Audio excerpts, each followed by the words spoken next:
महिला पुलिस अधिकारी ने जैसे ही अपार्टमेंट में कदम रखा, अचानक छिपे हुए अपराधी ने उस पर हमला कर दिया। वह प्रतिक्रिया भी नहीं कर पाई और जमीन पर बेहोश होकर गिर गई। हालांकि अपराधी ने भागने की जल्दी नहीं की, बल्कि महिला पुलिस अधिकारी की कमर से चाबी निकालकर अपने हाथों की बेड़ियां खोल ली, फिर जल्दी से महिला को उठाकर अपनी सफलता की मुस्कान के साथ आगे बढ़ा।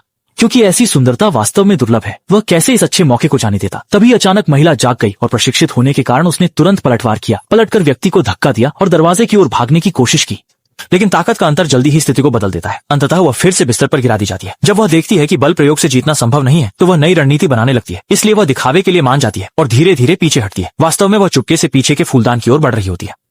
दुर्भाग्यवश ये छोटी चाल पहले ही सामने वाले द्वारा देख ली गई थी। जाहिर है कि उसे अब कोई और मौका देने का इरादा नहीं था। जब बच निकलने की कोई उम्मीद नहीं दिखी, तो महिला ने समझौता कर लिया। पिछले पल तक जो चेहरा दृढ़ और अडिग था, वह अब नाजुक और सहारा चाहने वाला हो गया। हालांकि महिला के इस बदलाव से अपराधी हैरान था, लेकिन इस समय उसके पास इस पर ध्यान देने का समय नहीं था।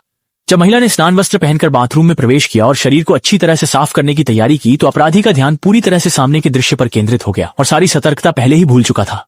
जैसे ही समय सही लगा, अपराधी ने अंतिम पर्दा उठाने की तैयारी की, लेकिन महिला ने अचानक अपनी रक्षा की मुद्रा छोड़ दी। इस कदम से अपराधी का दिमाग चकरा गया, लेकिन उसे नहीं पता था कि घातक जाल पहले से ही बिछा हुआ था। अपराधी को तुरंत चक्कर आने लगे और एक कमजोरी की लहर पूरे शरीर में फैल गई। असल में अभी अभी महिला ने अपराधी की अनदेखी का फायदा उठाकर चुपके से कपड़ों में कुछ छेड़छाड़ की थी। जमीन पर गिरे हुए अपराधी को देखते हुए महिला पुलिस की आंखों में कोई कमजोरी नहीं थी। इस सावधानी पूर्वक रची गई पलटवार ने एक बार फिर साबित कर दिया कि बुद्धिमत्ता और शांति हमेशा सबसे तेज हथियार होते हैं।